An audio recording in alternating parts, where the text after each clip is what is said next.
Hello, this is Maddox, and I'm here with my little buddy and my cohort. Dwight. Yes, this is For the Love of Creatives podcast, and our guest today is Jennifer Luney. And I met Jennifer many, many, many years ago in a business networking group. And then we just came face to face a few months ago at, I believe it was Art Boost 2025, and then recalled that we knew each other in a former life. And That's so right. we've kind of gotten to know each other again, and we've hung out a few times at varying different art things. And she agreed to come on the podcast. And so here she is. Welcome, Jennifer. Thanks. I appreciate the opportunity and running into folks that how life changes, right? And how sometimes it stays the same. You It's know, like you just hopefully never with know who that. you're going to meet at an art gallery, right? Right, right. And I was really glad to see you all there supporting Art Boost. I'm actually a graduate from the leadership program from Business Council for the Arts, so it was really wonderful to see folks supporting that. That was only our third Art Boost, and my understanding is they're going to keep doing that. It's a need, it's a want, it's a gap filler, as you probably saw and recognized. So I hope you'll continue to, keep your finger on the pulse of that Art Boost every year. Yeah, we enjoyed it. We had a good time. I don't know that we would hesitate to be part again if they Definitely. pull it off. So, and I don't know if you know this, but Dwight is part of the The arts. current cohort for the Leadership Arts Institute. I do know. I saw that. I celebrated that. Congratulations. Well, Thank we you. both applied, but they said from one company we can only take one because we've had so many applicants, and so um, Enjoy the program and feel welcome to reach out to me if you have any questions or need resources. Oh, thank you. Yeah, yeah, he's definitely really will. enjoying it. Yeah. Well, all right, let's jump in. I'm going to turn it over to you for a minute and let you tell our audience a little bit about who you are and what you're about. Who I am and what I'm all about. I was born a small young girl many, many years ago in Philadelphia, Pennsylvania. A lot of people don't know I'm not from around here. But I grew up mostly in Texas. I moved around a lot. I am a twin. I have a fraternal twin sister, and my twin has twins, gave me boy girl twin niece and nephew. But we were raised by disc jockeys. If y'all are familiar with what those are. Oh, yes, I These am. days, right? Disc jockeys. My father is actually was inducted into the Rowan University Communications Hall of Fame for being one of the boss jocks back in the days when it kind of kicked off, late 50s, early 60s through early 70s. Our So I grew young up, listeners right now are Googling that. I don't Google Yeah, that, Google right. that. What's a So disc they had to jockey? actually spin records before they started spinning records, if you know what I mean. And so we moved around a lot, radio stations, formats, just the music industry changing and evolving from the 60s, the 70s, 80s. Landed in Texas in the early 80s in Houston. So I always say my home is the Houston area. I still have family in the Houston and Sugar Land area. So that's what I call home. Went to college at Texas Tech University, so from one corner of Texas all the way to the other to go to school. And my background is in advertising, and it was pre-internet, so before the internet was invented. The original cut and paste, before it was copy paste, it was cut and paste. So I was print, mostly print media. So that would be newspapers and magazines, a little bit of radio. So I sold air on the radio, just because I had the background, and copywriting is copywriting wherever it might be. Right now, it's a lot of AI generated, but You know Let's they're see, that Googling brought that me. too on air. They're There they brought Googling that too. What is that? What is that? Well, they still have to make newspapers. I work Yeah. for newspapers and magazines. So I do have a creative background. Um, Met my former husband at university, at Texas Tech University, and we were together 20 years, had two kids. I'm a very proud military mom. My son is in the Air Force and he is married now 2 years. And my daughter is in sports management and marketing, and she works for a university here in the Texas market. They're both close now. They were very far away for a little while. My son actually served for 5 years in Japan, so we got to go visit him in Japan, which was a lot of fun. Um, what else? So we moved our family to Frisco, Texas in 2001 before the big boom up here. There was a big mall, and that's about all there was up here in Frisco. And early on in my career, I was in the marketing department of a bank with my ad degree, and the bank got bought out, and I couldn't move or transfer. So I moved into a teller role. Some people may want to look up what that is. That's the person that gives you money at a teller line in a bank, not the automated teller machine. And I had to teach people how to use an automated teller machine back then because those were brand new on the market, in the late 90s. And then moved around the country a little bit with my former husband's job, and then landed in the Dallas market. Ended up getting some investment in insurance licenses, have been in banking about 30 years now in the Dallas market, just sort of moved through. That's kind of in a nutshell where I got to today, where I'm a private wealth advisor for Bank of Texas.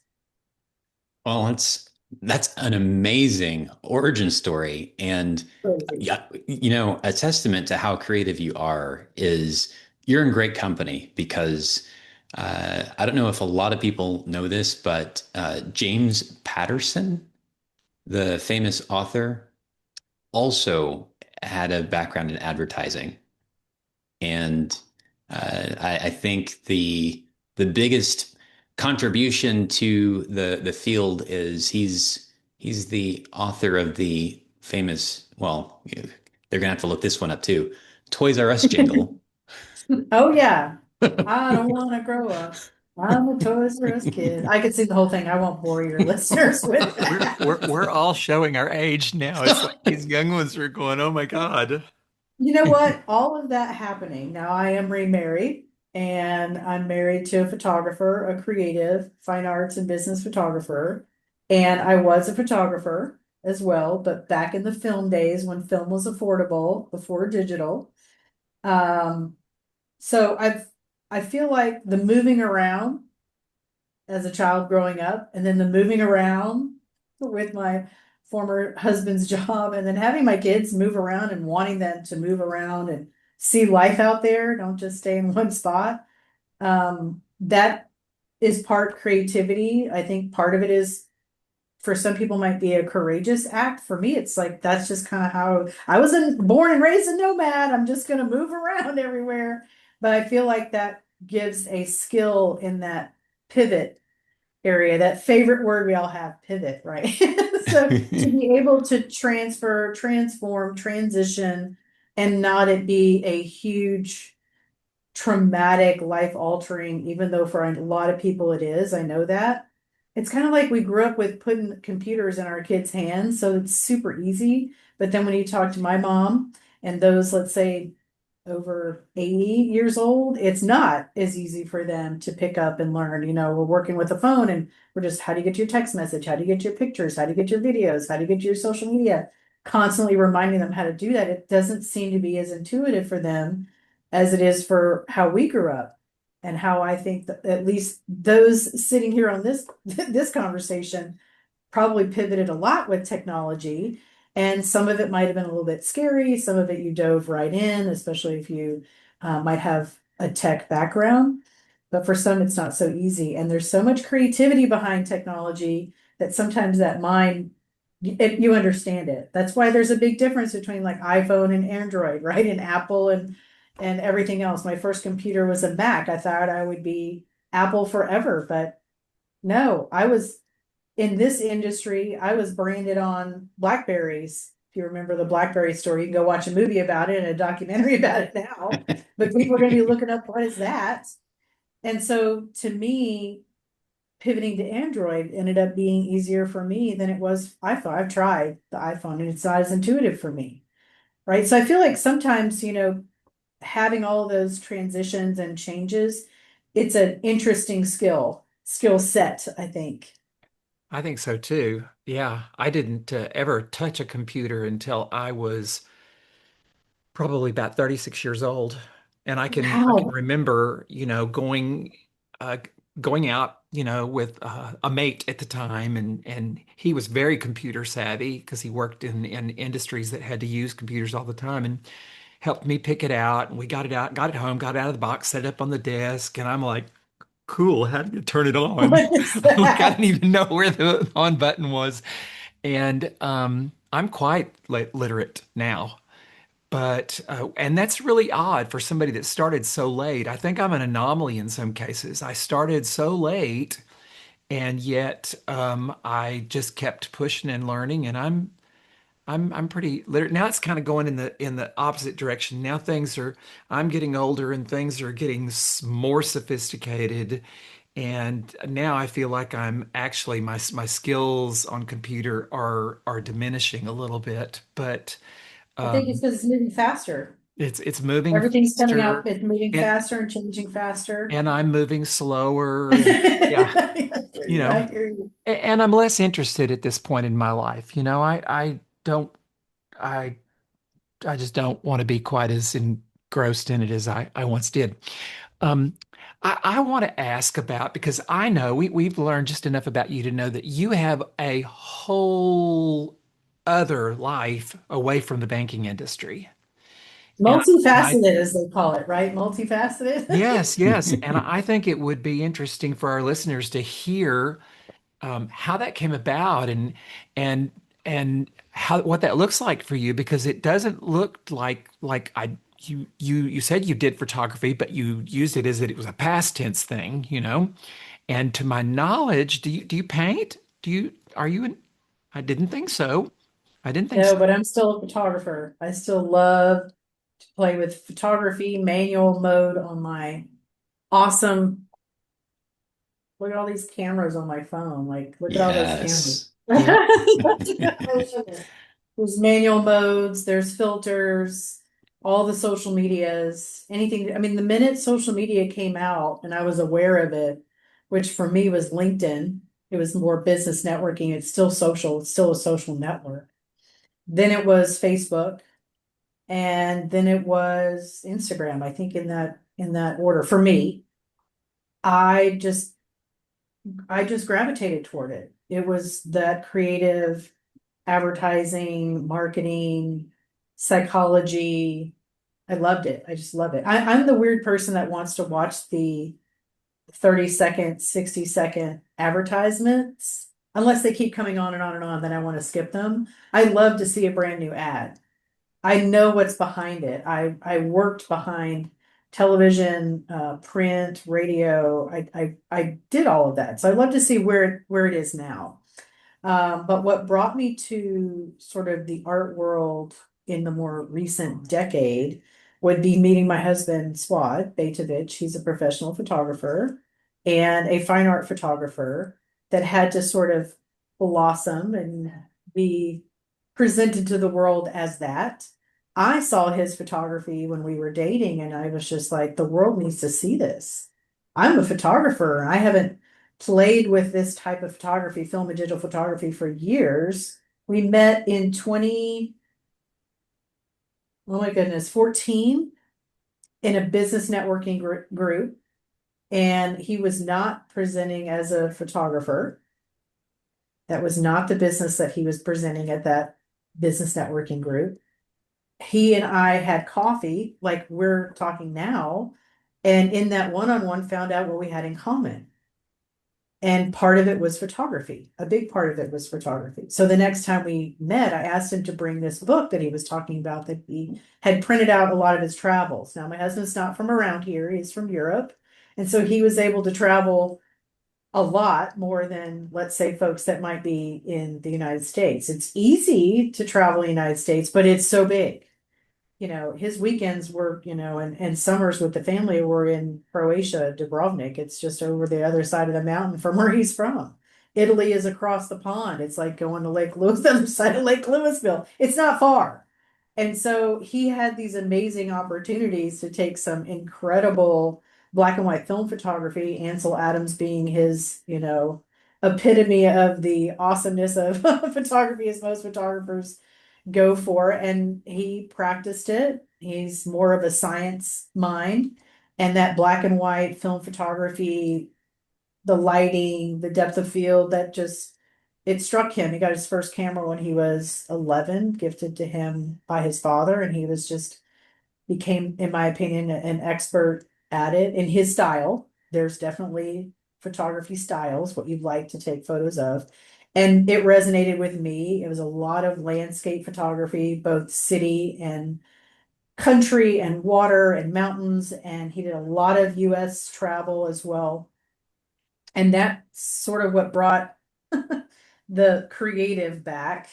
And when we ended up engaged and moved him to the Frisco area, we were at an arts festival. It was called Frisco Arts in the Square. And they had art booths there. And we just ran into one of the nonprofit art organizations there called the Visual Arts Guild of Frisco. And upon looking it up and researching it, I want to say this was in 2017, maybe 2018, early 2018. Found out they had monthly meetings. They were an artist community. And I was like, they have photographers. Yes, they have painters and sculptors, mixed media artists and so forth, but they're all visual artists and you're a visual artist. And maybe you should put some of your art in one of their shows. We should go to their meetings. He ended up doing that and winning some awards, and that kind of pulls you in, right? Now you've got your community, you've been recognized by the community. And then in I want to say late 2018, early 2019, they needed someone on their board that could help with communications and some social media. So they asked him to apply and they approved him and he got on the board. So he got even more involved in the Visual Arts Guild. And then 2020 hit, and we know how everybody had to pivot. Some people needed to leave the state. Some people needed to leave their practice. They needed to change jobs. And all of a sudden the board started to dwindle. Everything had to go online. We couldn't meet in person because of COVID pandemics. That's when he took the lead and said, if you need a president, I'm there. And so they voted him as president of the Visual Arts Guild of Frisco. And at the time, the treasurer needed to step away. And I said, well, I have a banking background. I think you can trust me with your money. A lot of people have for 30 years. If you'd like me to be a part of the board, they said yes and approved me on the board. And let's see, he was approved on the board in 18, became president in end of 2020, and I became treasurer at the beginning of 21. Went through a year of just learning more, getting more in depth and entrenched in what they normally had done for the last 20 years that they had been an organization. They started in Frisco in 2001. And this was now, let's say 2021, right? Okay, so how do you normally do things? And then what can we do differently and how can we grow, and do you want to grow? And so that's when I started visiting other art guilds. Some had videographers, some were all things art, so even performance, theater, ballet, dance, so forth, musicals, and just getting to know people in the art world. I had to call folks to come out and speak at our monthly meetings for art related subjects. I had to schedule jurors to do either online or in-person judging of the art to give art awards. So I just started meeting the most interesting people. And then at work, when I would have work one-on-ones, when I was meeting people in the office and having one-on-ones, partners, COIs or centers of influence, and they ask, what do you need other than clients, right? What do you need? Prospects, clients, COIs. Well, I'm also looking for people in the art industry that have an arts background, visual arts specifically, educated in the arts, museum and art curators, gallery owners, and so forth. And that's how I got introduced to the Business Council for the Arts and several of the Dallas, Fort Worth, Houston, Austin, Denison, Sherman, you name it, arts organizations. And then I just built this whole other group or network for artists to help artists, right? To be a resource for artists. And it's kind of like grown since then. Um, Someone had recommended that I apply for leadership arts in Dallas through the Business Council for the Arts, and I got in the class. And these were two actually artists that had recommended me to go through it. And they do like that not just artists, but people in business who want to support the arts, in general arts, like not just visual arts, the arts in North Texas, that they should consider joining and going through their 9-month leadership program, which I did, and that introduced me to so many more people and what they did for art on the side, art as a hobby, art as their full-time job. Maybe they were in advertising and they were the artist doing all the art boards at an ad agency. Maybe they were marketing for a bank or financial institution, so they still had to work with creatives and art and video and social media. And so it just built another whole avenue to help bring back to the Frisco area. And we don't just serve Frisco artists, we serve artists who, any artist who would like to be a part of our organization. To me, there's not enough walls in DFW or in North Texas to showcase all of the art. So I try and find those walls and empty spaces and the resources for a lot of emerging and semi-professional, all the way up to experienced visual artists. And for me, it's just become this passion because I'm passionate about my husband and his business and his art. And because I was a working paid artist, I understand some of that. Now, I'm not in this generation, so going to the monthly meetings at these different art organizations, including my own, and learning from folks, let's say you all that come to speak at our event, or we have a gallery owner come and speak. They're all different. All galleries are different. So when they come in, I take nuggets and I'm able to, counsel or give resource to our artist community. I've created what we all feel like is a very safe space for people to come in. A lot of artists are introverted, and that their art is the way that they speak to the world, is the way that they communicate. And so we appreciate having the opportunity to have as many events as possible. We have 12 full months of programming. And I just surveyed the artists and said, what else could we do as an arts organization? How else can we help you? So that's kind of that whole other life. Now, if I wasn't an empty nester, as I mentioned, my kids are grown, I don't know that I would have the type of time that I've given to this organization, that my husband and I have both decided to give to the organization over the last 5-6 years. But this has been our baby. Basically, we're going to make sure that this is nurtured and it is grown and it is known, at least throughout the North Texas area, as an opportunity for visual artists to thrive. You're talking about a lot of stuff, and this is kind of a baseline question, but I know that our audience is out here thinking this and in their mind asking this, because so many creatives do what you're doing, and that is they have a full-time career and then they have their creativity on the side. And that's a challenge for any of us, but you just described a lot. And I'm thinking people are wondering, how do you do all that? How do you full Time management, banking job? time blocking, time management.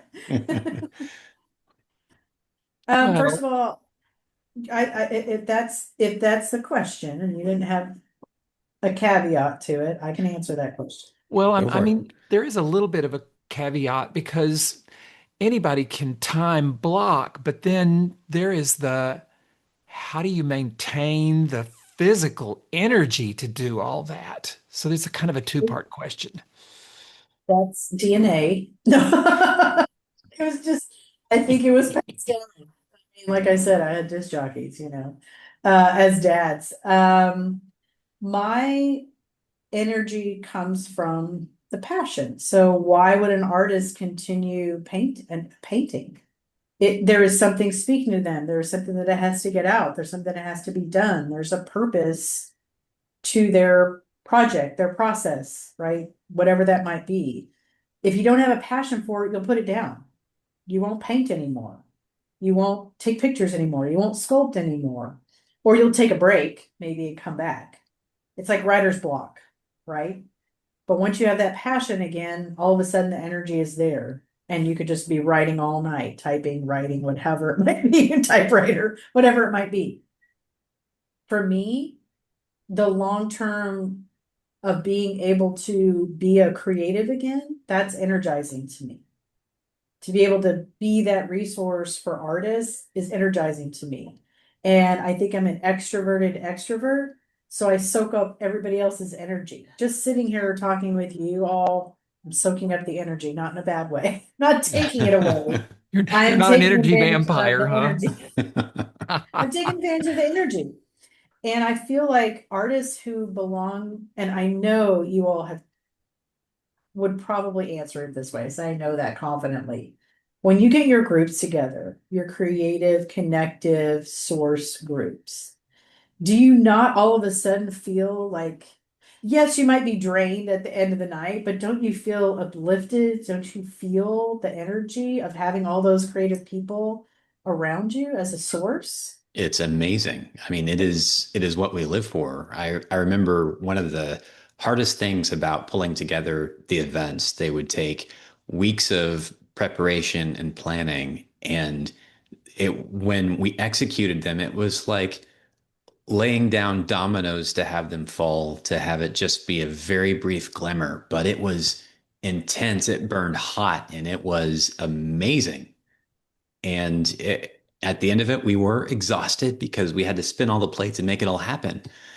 Oh yeah. And we would reach a moment where we were like, oh my goodness, all of that for uh, just a couple hours of everything to happen. And then, the next day would be like, yeah, let's plan the next one. Well, and on the days we have events, the night after, I don't sleep. I don't ever sleep after an event, no matter what I do. Like horse pills would not take me down. Now, I don't know if that's healthy, so I definitely get sleep. I definitely do get sleep. And I work out and I try to eat healthy. Try. So I'm trying to keep myself up. But I see the purpose of helping others, the purpose of paying it forward.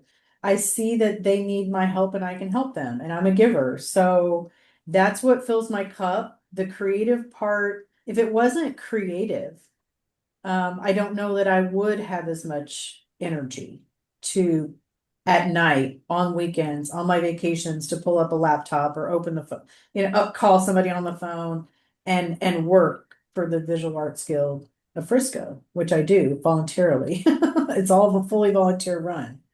It needs to have an executive director in the future because of all the programming that we are embarking on and have embarked on. But to me, what you just talked about, when I have an idea and I create it and I have a group of people around me that help me create it, help me build it, help put it on or produce it, and then all celebrate together. They all want to bottle it up, drink that, and let's do that again. And look at all the people that we served and look at all the smiling faces. I mean, I haven't seen sad faces in a gallery. Now, I have seen people profoundly emotionally touched or have an emotional experience with art. I love that. And that's good. It's cathartic. It's energizing. It can be happy. It can be sad. It can be, for some people, maybe it brings up tragedy or trauma. My hope would be it would be healing in some way. So I think with this vast array and area of visual arts, the vast array of energies and emotions, the people that are attached to it, it's real, like the word behind you, it's authentic, it's original. To meet these people, to touch them in real life, like a Monet in real life, like, when are you ever gonna be, I'm never gonna be able to do that. So to me, that's what I think, that's what gives me the energy. Um, to me, helping people get to where they need to be from point A to point B or C or D, and seeing them grow, seeing everything that they aspire to do. You as a coach, when you see someone have a breakthrough or have a growth spurt in some way, it must feel, you must feel some type of, I don't know, special responsibility for that. You must feel energized, appreciative Oh, of that yes. opportunity, that you were able to Absolutely. serve them in that way. And that Oh, just, if yes. I can just have that continue, I'm gonna have that continue. It should just never stop. And then hopefully, transition that, mentor others into this same role. There are other visual arts organizations around town, around the state, around the country. And so they all serve a very similar purpose, usually to support local visual artists. And I think that's kind of my middle name. I just want to support. I just want to be a resource. And Yeah. you Now, deliver I that want to say, incredibly. what's that? You deliver that in a way that's just incredible. I know that a couple of events that we've had the opportunity to just go and take in and be a part of, it was just amazing for you to give a stage for people to try their creative chops, and I know for some of them they were showing their work for the first time, and it was like they they got to be in a place where all of their hard work was put on display for everyone to see, and they got a feel for what it was like to have a showing. Well, Yeah. it's my understanding from my husband, asking him to showcase his work the first time, to put his heart out there, to be judged, to be criticized. That was very hard. And I just take that as that's probably how it is for the majority of artists. Let me put myself in their shoes. Let's not assume this is easy for everyone. Um, Oh, I would assume the opposite, that it's easy for few. That's what I'm saying. I don't want to assume that it's Mhm. easy for everyone. It's easy for very few. And that takes a lot of encouragement, coaching, mentoring, talking with, be in the room. He didn't just join VGF and the next day put a piece of art on the wall. Went to several meetings, met several people, made sure we were comfortable with the people and the organization, and we invested in it. We paid membership and donated our time and our resources and our treasure and our talent, our ties, everything, um, to the organization before he decided, it might have even been a year before he decided to finally enter a piece, and had to debate which piece do I want to be my first piece that I put out there for people to judge and potentially stand next to someone who's going, I could do that. Or look at that shadow is all, people will say beautiful things and they will say ugly things Oh, in yeah. person My and online. nine-year-old could do that. That's one of the ones I've Exactly. I've Well, heard my about. answer is they didn't. My answer is, but they didn't. This one's on the Right. wall. Yours is not on the wall. And then to win an award from an art educator, gallery owner, and won first prize. What ended up happening, I want to say he entered several in a year and kept getting first, first, first. And the first time one of his pieces got a second prize, second place, he was like, "What's this? Wait, what? I'm not first?" Like, no, you're not always first. And so the one thing I do hope comes out of all of whatever I'm doing, when these artists go from emerging artist, either unknown or they were known for a different art. They changed from photography to painting, or from painting to sculpture. That means they're emerging in their new medium. Doesn't matter what the age is. 12, 112, you're emerging if you're in a brand new medium to you. You're just learning the medium, you're just showing it the first time. From emerging to experience, which means now I have sold, now I have entered, now I have been juried in, now I have won awards, accolades, been written up, whatever it is, been in a gallery, had a solo show. Now you're experienced, that they pay it back, whatever level you're at, that you pay it back and remember where you started. remember that they need your help. The organization needs your dollars, they need your time, they need you to share out their social media, they need you to attend, they need you to mentor. And I think that's probably the next step for Visual Arts Guild. There's several programs we still want to put out there, but a mentor type matching would be awesome. That I have not seen in a lot of visual arts organizations because they are all volunteer run. So now you got to add extra time to somebody who's already volunteering. So it's going to have to be someone who volunteers for that and understands they're volunteering for it. So they're not a paid coach. They're probably a working, producing, part-time or full-time artist that will take some of their time over a year and take someone under their wing, and we'll have a process for that. So I'm hoping we can bring that as one of our programs. I think it's hugely important.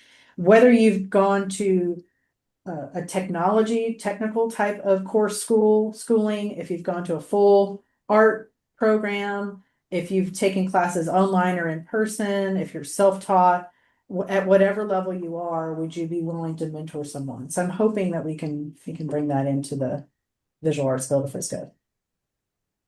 Yeah, that's a tall order. I really wish you the best on that. I think it's an absolutely brilliant idea.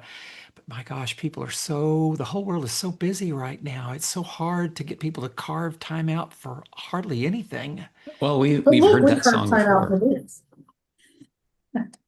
Yeah, and what you're speaking to with that is something that we've talked about for a long time, and that is having people to take the time to swim upstream just a little bit and make it so that they're not short-sighted. They're not just thinking in terms of what's in this for me, not making it transactional, but making it relational. They plant seeds and they wait for them to sprout deep roots because when you do that, it comes back around. And in a small way, I would say that I can see how you've already laid the groundwork for that to happen. Or I would say the Visual Arts Guild itself has lots of connections that run deep that are part of the intersecting art communities. A lot of those intersections run through the work and the artists, the gallery owners that are associated with the Visual Arts Guild. For sure. Yeah, you are more out there than anybody I know. As far as, most people just like they would stay in just their lane. It would just be Frisco, and but you're out there going in like a gazillion different directions, and it's just amazing what you're able to do and what you're able to accomplish by being willing to get out of your neck of the woods and meet people. And I really admire everything you're doing, like greatly. Well, I, thank you. I feel like leading the artists to get out of their comfort zone, which is their studio or their circle of friends, find another comfort zone.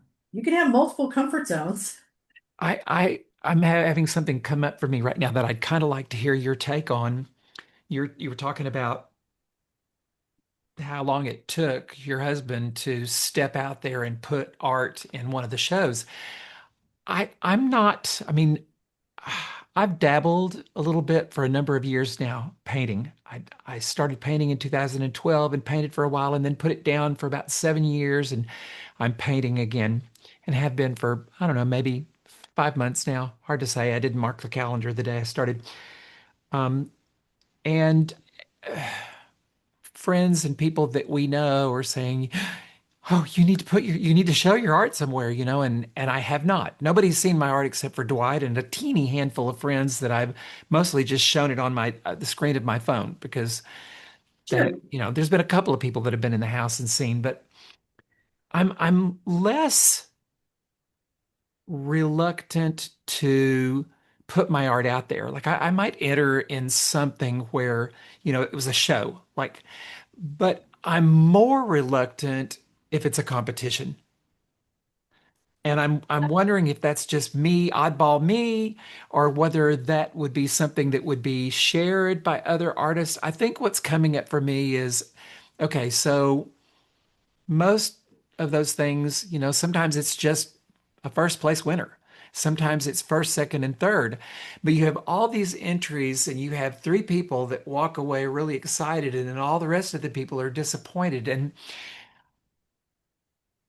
I kind of I have shied away from competition most of my life. Now I can be very competitive with myself, wanting to do better than I did last time. Um, but competing with others, my dad and my brother were fiercely, fiercely competitive. And I am more like my mom, and neither of us, we weren't drawn to competition. And so I'm just wondering, you're out there actively encouraging people. If I were one of those people, what would you say to me about my reluctance to not so much put my work out there, but put my work in a competition where there's going to be, you know, perhaps only three people selected, or it's like your Okay. husband, he got all these first place, and then he got a second place, and he was like, what? You know, He was getting a big head about it. Wait a minute, I thought I was the best photographer. Wait a minute. Well, you were for that show, for that juror. Because art is still subjective. so Even if I have a master's in art history or I've taught art in one medium or another, what medium are you painting in right now? I am doing acrylic and mixed media. Nice. So the first thing I would say about putting your art out there is it doesn't have to go immediately into a competition. If you find that there's an art call out there and the Visual Arts Guild of Frisco has a plethora throughout the year that's non-competitive technically, when you say three people got an award at a show, I bet there was more than three pieces on the wall, correct? At that show. Well, I mean, I'm thinking about the one that your husband officiated over recently. That we were Okay. with a guest there, and there was just like art, a bunch of artists involved. There was a lot of art in that place, and some of it was really brilliant art. And I Yep. remember, that there were some awards given, and I didn't count. It may have been more than three, but it That's wasn't, cool. you know, But and but what you might not know, Maddox, is that 200 pieces of art were submitted and like 56 or so were put on a wall. So there are 56 either artists, let's just say they were all individual artists, because some might get two that were scored high enough to get in the show. So all the art that you saw in that show, all those artists won yes. because they got on the wall. And they got to do a couple of things. And if they take our advice and guidance, one of the things is while you're in the middle of painting something. Now, Dwight, you have a piece behind you. Let's say that was an incomplete piece. I'm not saying it is, but let's say it was. You're It still is an working on it. incomplete piece. That's one I started probably Okay, 7 years ago and have never finished it. that's okay. So let's say it was his piece. He's working on it. And there's a little top right corner that has, or maybe it's a left corner on your screen, it's a little bit of purple and green. And maybe you just take a slight picture of that and say, I'm going to enter this in the Visual Arts Guild of Frisco creme de la creme. Y'all need to come see the reception on this night, da da da da da da, whether I get in or not. Y'all need to come to this and see some great art and meet some great artists. Okay. That doesn't take much time. The painting itself does, but just taking a picture, writing a post, celebrating the fact that you were about to enter this into something. You may never, ever, ever come back to that again if you're not chosen for that one show, and that's fine. You can keep showing parts of this piece of artwork if it's for sale, or you want to know people that you're painting artwork for sale, that you're looking for collectors. And so you haven't seen anyone in person. Right now, you're only online. You're suggesting that you're going to go submit some art to this show. Maybe you'll get selected for the show. Either way, you're going to go to the reception because you want to see the art, you want to meet the juror, you want to meet the board, you want to volunteer for this event, you want to see art, be a part of art around artists. All of that should be like a positive energy, a positive feeling of putting that out there and promoting that yourself and the other artists. If you get in, I was selected for the Creme de la Creme show. Again, you've got to come out because that'll be several weeks out. Now you're going to post maybe the bottom right-hand corner because you don't ever want to reveal the whole piece. You can. I just say, why not tease people with what you're doing? So now I'm going to do this bottom piece that has a little red and green in it. Right. Maybe I'm going to do like, I'm going to act like I'm going to turn it around from the back to the front. You've probably seen those reveals where people are Yeah. turning their, okay, maybe you only do half of it and go, oh, you got to come to the event to see that, right? And so you just kind of play with your crowd online. And then and so now you've gotten in the show. Now you have what's called load in. So you have to bring that artwork. So you can video somebody or take a picture of somebody with just parts and pieces of you moving that artwork in. Maybe pretend like you're putting it on the wall or standing with somebody putting it on the wall. Maybe just a part, maybe all of it. Here's the finished piece. Come and see it in person live. And it's for sale, $1,000, whatever you want to say to the Visual Arts Guild. It doesn't have to be for sale in those shows, but I'm just giving you an example. If you're trying to sell art, sell your art, or build collectors, build an audience, come to the reception. But if you can't come to the reception, it's going to be up from this date to this date, this whole month. Come and see art, bring art into your life, be a part of art, and enjoy, wherever it's hung. Enjoy the rest of the art that's there. So you have now 4 weeks of an opportunity to do videos and post pictures of your process, other art that you might be entering, other art you might be working on, other artists you're talking to, other art meetings that you're going to. But you have a whole month that thing's on the wall that you can do whatever marketing you want during business hours and take pictures and stuff. And then you have the actual night of the event where you can take videos and pictures. And let's say you win an award, honorable mention from the juror. Now you want to post that. And for artists, getting on the wall goes on your resume. And artists need an art resume. So you are accepted to Creme de la Creme 2025 Visual Arts Guild of Frisco. Doesn't matter who the juror is at that point. You were accepted in the show. That goes on your resume. Your piece, everything about your piece. When it was painted, the size, the medium, right? If you did stretch canvas, if it was an aluminum, mixed media piece on board, all the information's on there. If you win a prize, that goes on your resume, along with the juror that gave you that prize. And the reason why that's important is artists sell their art and work in different areas of, we'll call it retail spaces, but galleries, getting in galleries, you have to have a resume. Have you shown your work before? Have you sold your work before? Have you had a juror accept your art? Have you been juried into an art festival? And there are art festivals that require a resume for you to be juried into an art festival. Like once you get into this world, you start figuring out where you want to sell, how you want to sell, where's your collectors. There are plenty of artists that never want to work with a gallery. Or maybe they only want to work with a local gallery. And maybe they only want to work with a co-op gallery where they're all artists, just artists in there, all supporting each other and selling each other's art and, learning together in a cooperative space.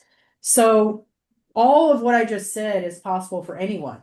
However, we at the Visual Arts Guild of Frisco and many visual arts organizations have calls for art that are not for jurors and prizes, but they do get you on a wall. So we have a rotating gallery at the Sweetwater's Coffee Shop in Frisco. It's in North Frisco. For over 3 years now, every 6 to 9 weeks, we rotate art out of that coffee shop. There are plenty of businesses that do that in the DFW area. Find one or find an arts organization that partners with one and ask them if they would rotate some of your art. Or submit to the call for art and see if you can get online scored onto the wall. Because ours is still scored, it goes on a resume. You can say, I did a solo show at XYZ coffee shop, XYZ dental shop, the lobby of a bank, or like I'm in a big office building, maybe the lobby's having a show.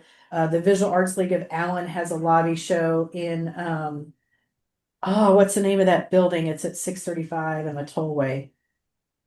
That LBJ area, that building that's there. Anyway, they have it in the lobby of that building. A couple art pop-ups that last for a weekend or last for a month. Those are things that all go, you got chosen, you got scored into that goes on your resume. And there isn't a first, second, or third prize, but you could sell your art. That goes on your resume. I sold piece da da da da da. I painted it in 2018, sold it in 2025. You can put the dollar amount or not put the dollar amount, but that can go on your resume. And so not everything has to be a competition. You can go out there and find your own solo shows, duo shows, group shows, so that it either So maybe it doesn't feel as intimidating if you go in with a friend. So you're a painter, you go in with a photographer or sculptor, and you go and do a show somewhere. I think just getting your art out there is the first step. It doesn't have to be in competition. And even if it was in competition, I wouldn't feel bad if my art got on the wall and didn't win a prize because you're a winner because you got on the wall. If it didn't get on the wall, keep trying, right? Usually it's going to be, at least for us, it's a different scoring judge or judges and different juror for every single show, never the same combination ever. So it's always going to be a different set of eyes on a different set of art. So even if that piece sitting behind Dwight, even if that piece was entered into creme de la creme and didn't make it, then enter it in Fresh Start. If it didn't make it, then enter it in Outrageous, right? Enter it in another show until it gets accepted. And then if the biggest problem I hear is, I just got this text message this weekend. When is your call for art for so-and-so? Because there's another call for art for so-and-so, and I only have this one piece left in my collection, and I got to pick and choose which one I want to put it in. I'm like, oh, it's a great problem to have because, That is a great you only problem have to one have. piece left. You know, I just want to say, I mean, this was very enlightening for me because you're talking about things that I had no idea about, even as active as we are in the arts community. There's a lot of what you're describing that was like, oh. And I think you just unpacked something because I suspect that at least a percentage of our listeners are people that are like me. They are creating, but they haven't put their work out there yet. Maybe they're in the early stages, or maybe Yeah. they're not. Maybe they're in advanced stages, but have never put their work out there because they're intimidated. They're afraid. And you've just unpacked it in a way that has, I hope that it's opened as many of our listeners' eyes as it has my eyes. I knew, and that's why I asked, I knew that you would share it in a manner that I would be able to see it from a little different perspective. And I don't know that I'm ever going to want to enter into competitions, but I do love the idea of entering into just having it on the wall and having eyes on it, getting people to see it.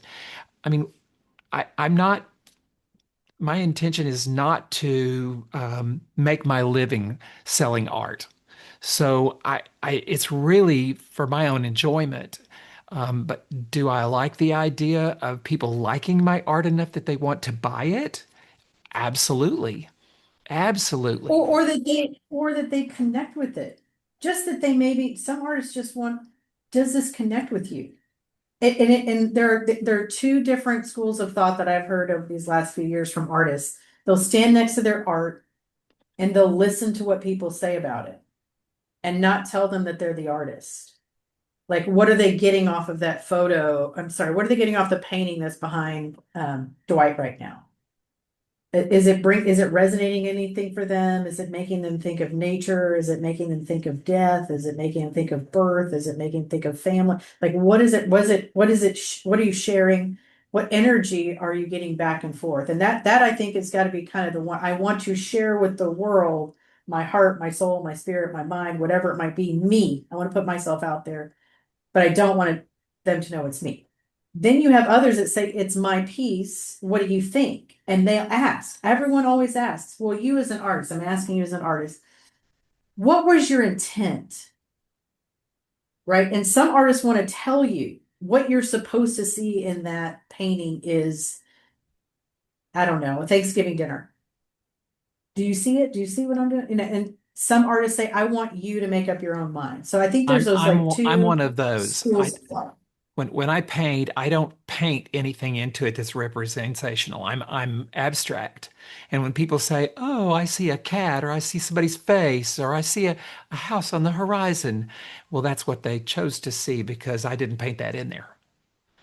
And I'm like that. And I would be one of the ones that would own that it was my art. I don't- it's I, Mhm. there's something a But little you want sneaky them about to standing there like you're just viewing the art, listening to what people say, listening, because just that listening. feels a Everybody's little different.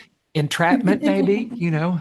No, I think it just depends. Each artist is a little bit different in who they want to talk to, how they want to talk, if they want to talk, if they want to even be a part of the interpretation. Some say, I just want you to get out of it what you get out of it. Some say, I want to tell you what I was thinking, what I was going through while I was creating that piece. It doesn't necessarily mean that's what's resonating off the piece.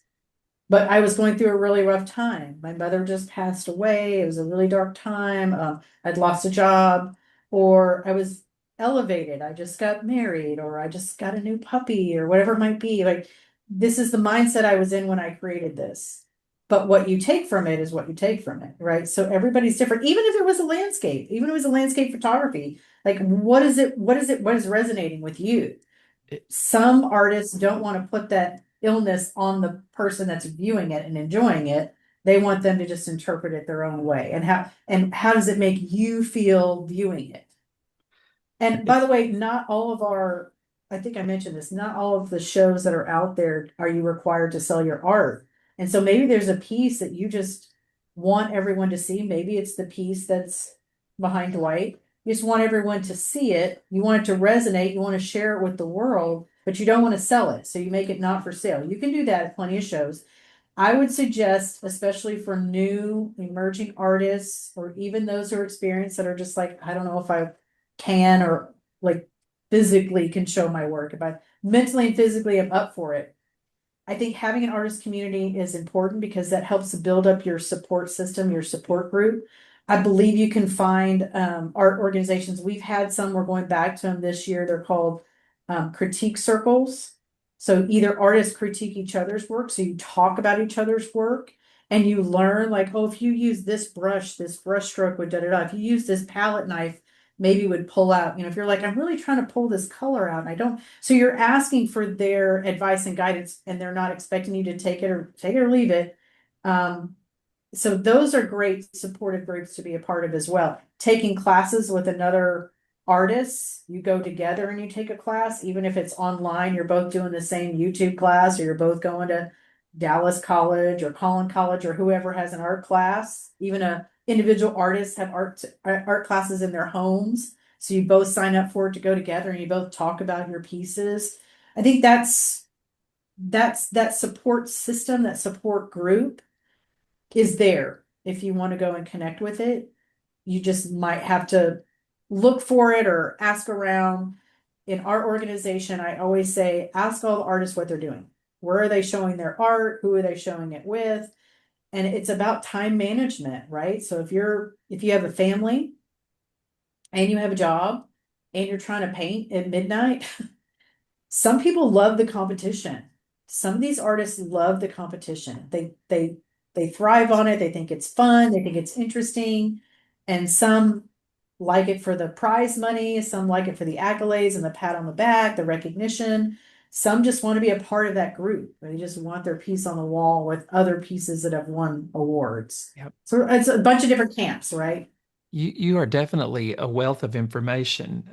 This has been really enlightening, and we've talked about creativity, we've talked about community without even needing to prompt you. I mean, you just went into it. But I want to shift gears just a little bit. We're kind of running towards Okay. the end of our time, Yeah. and because part of our platform is about becoming and wanting you to just share a little bit about, what you're working on now, the goals and the things that you're setting out in front of you. And I'll clarify because when we say who is it that you want to become is different than what is it that you want to become. When we were kids, we said, I want to be a fireman or I want to be a nurse. That's the what do you want to become? The who you want to become is something in here.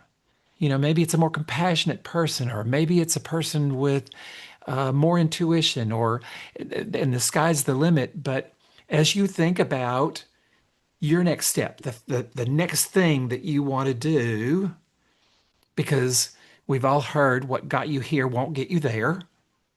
You know, who you had to become to get here, you did. Mhm. Now you've got to become somebody else to get there, and it maybe not even be relevant for us to know what the there is, because this is less about the there and more about who is it that you need to become to get to that there. I'm almost afraid to say, because I'm worried about diminishing my energy. Um, I think I'll use the word patient. I want to become a more patient person. That makes sense. Should I define It it? does, because most of us could use a little bit of that. You know, I've always heard never pray for patience because the universe will give you lots of things to have to be patient for. I know. Maybe it's, I don't know if it's like slowing down, but I don't want to slow down. Understanding that everybody is on a different level. I think the patient part is what I want to happen to the organization and for the organization. It's not going to happen tomorrow. It hasn't, it has slowly been a process and I wish it would just speed up. So I have to become a more patient person, waiting for things that are out of my control to happen Well, and what if before I that's can the take reason certain that it's steps. happening slowly? Maybe that's Yeah. why it's happening slowly The because IRS, it is the teaching you. economy, Well, and what you described is one of those universal pains that we all experience. You know, it's a part of the whole maturation process. I heard Maddox joking about it the other day. You know, he remembered a time when, as a child, he couldn't wait to be grown, and it couldn't happen fast enough. Yeah, But we have a lot of things that happen to us, the good and the bad, and there's there's a time when through life's experiences we learn to lean into seeing the gifts in the things that are happening and not see them as happening to us, but we can appreciate how they happened for us, how they helped to shape us, how they helped to prepare us for what was to come. Yeah, absolutely. you Well get said. it. Right. Very You well get said. it. Yeah. But I was going to say the fact that this was born out of the heart of true artists, original artists, that I feel it's not mine. I don't own it. And so I have a fiduciary responsibility because of the role I play in my banking career, the role I play as a board member. I have a passion because of the role I play for as a wife and supporter of an artist and my friends who are artists. And I feel I have to just go above and beyond and give the best of the best that I can to the organization that I pledged to do that for. And what I'm not patient about is, waiting for grants and grant opportunities and waiting for buildings to be built and waiting for the people to say yes. That's what I mean. It's hard for me. And so I push and I push, I think in a decent amount, right, to get things to happen like Art in the Arena, which you all were able to be able to participate in. That was several years That in was the cool. making. It That was was cool. amazing. Right. May I offer up a Thanks. suggestion? Yes, of What course. if, rather than wishing or wanting more patience, what if it's not about patience? What if it's about seeing it, what you're looking to unfold, seeing it from a different perspective? Yes, I And like and that. and Dwight kind of alluded to this, I think, a little bit in that, I mean, I look back on my life and I can see around every turn how life unfolded very purposefully and in its own time. And there was a reason that it didn't unfold in the time I wanted it to unfold. And I've looked on so many incidences and times how it was like, oh, it would have never worked if it had unfolded in the time frame I wanted it to work. And that's I hear that. a reframe how you can and maybe it's not even at all about patience. Maybe it's about just seeing it differently, taking a deep breath and letting it Thank you for that. unfold, in its time.